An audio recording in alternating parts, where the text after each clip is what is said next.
आज हम लोग शुरू कर रहे हैं 5वां यूनिट सम्मिश्र संख्याएं और द्विघातीय समीकरण। यह यूनिट 2 भागों में बटा है। एक भाग रिलेटेड है सम्मिश्र संख्या से और दूसरा द्विघातीय समीकरण जो आप क्लास 10th में भी पढ़े हैं। उसी में द्विघातीय समीकरण में ऐड कर दिया है सम्मिश्र संख्या अवास्तविक भाग ऐड कर दिया है। क्या है समझिए। जैसे 10th में आप देखे होंगे कि जैसे किसी का आंसर आया -√5, तो हम यह लिख के छोड़ देते थे कि अवास्तविक संख्या है, बात खत्म हो गई। लेकिन यहाँ इसके बाद का भी हम हल करते हैं। इसमें अवास्तविक भाग को, जैसे -1 अवास्तविक संख्या है, इसको माना जाता है i। किसके बराबर? i के बराबर। तो इट मीन्स कि √-5 जो हो गया, इसको हम ऐसा लिख सकते हैं कि 5 गुने क्या? -1 तब जाके प्लस गुने माइनस, -5 एकम 5 हुआ। अब इसको हम ऐसा लिख सकते हैं √5 गुने क्या? -√1 लिख सकता हूँ मैं। तो √5 रह गया और √-1 को क्या मानते हैं? i। इसको आप ऐसा भी लिख सकते हैं कि i√5। तो इसमें अब देखो रूट के अंदर जो माइनस है उसके लिए हम टर्म यूज किए क्या? i।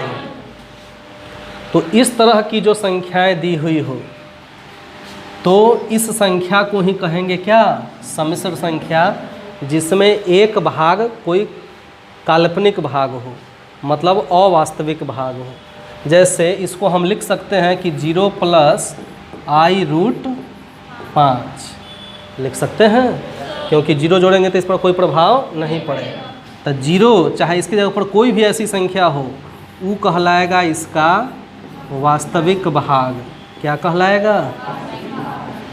और ये जिसमें i लगा हो, यह इसका कहलाता है काल्पनिक भाग। क्या कहलाता है? काल्पनिक।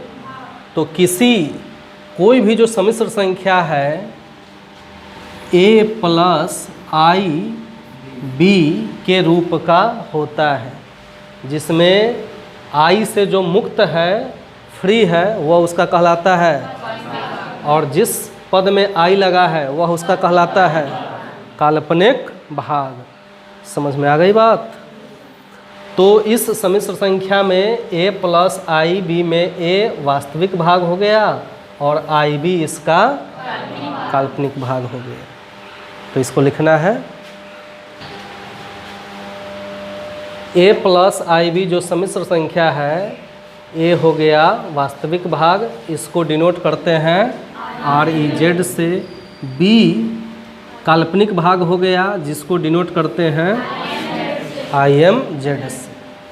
अब गणित की एक लिमिटेशन, कमी क्या है वो समझिए सभी आदमी, कि गणित एक जगह पर देखो फेल हो जाता है, एक ही चीज़ का 2 अलग अलग आंसर आता है। जैसे अभी आपने देखा कि -1 बराबर क्या है?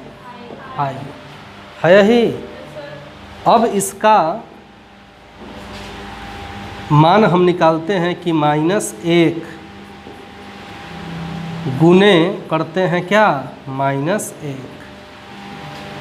तो क्या हो जाएगा बताओ? तो दोनों रूट में है तो -1 गुने -1 1 का वर्गमूल 1 हो गया। ये प्लस माइनस दोनों में आ सकता है।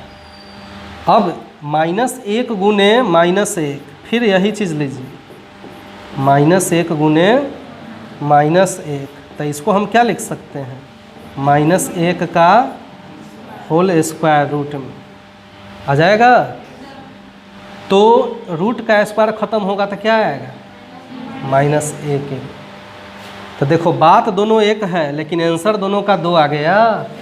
इसमें +1 और -1 दोनों है, इसमें सीधे क्या है? तो तो गणित का कमी बुझाया कि हम अभी तक तो यही ना जानते हैं कि ये दोनों बात एक ही है। माइनस अब तक जो भी 10th में हम गुना किए होंगे, अगर दोनों बराबर है तो ऐसे करो तो भी आंसर वही आएगा, ऐसे करो तो भी आंसर वही आएगा। लेकिन इस केस में आप देख रहे हैं कि 2 गो आंसर आ रहा है। तो यहाँ हम यह मान के चलेंगे कि जैसे i बराबर क्या है √(-1), तो i स्क्वायर जब हम करेंगे तो मान हम यह मान के चलेंगे केवल क्या -1। तो i स्क्वायर का मान क्या हो जाएगा +1 नहीं होगा। हो गया। तो यह एक बात लिख लीजिए नोट में, ध्यान दीजिए कि i बराबर क्या है √-1, और इससे मैंने लाया i स्क्वायर बराबर क्या -1। अब इसकी सहायता से i का पावर कितना भी हो उसको हम 1 i के रूप में ला सकते हैं। जैसे i और i स्क्वायर का मान तो पता हो गया, अब हम निकालते हैं i क्यूब का मान।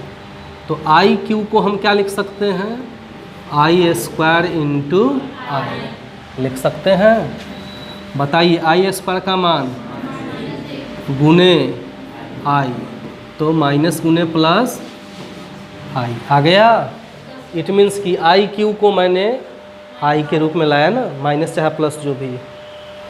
तो i का पावर कुछ भी, फिर से समझ लो, i का पावर कुछ भी हो उसको हम 1 चाहे प्लस हो चाहे माइनस, या i चाहे प्लस हो या इस रूप में ला सकते हैं। अब देखिए आगे बात सही है कि नहीं। अब हम लिखते हैं क्या i का पावर 4। तो i का पावर 4 को i स्क्वायर गुने लिख सकते हैं। तो बताइए i स्क्वायर का मान और फिर i स्क्वायर का मान, तो माइनस गुने माइनस 1 के कम, देखो 1 के रूप में आ गया। इस तरह से आप i5, i6, i7 से लेकर i10 तक बना के दिखाइए सभी लोग।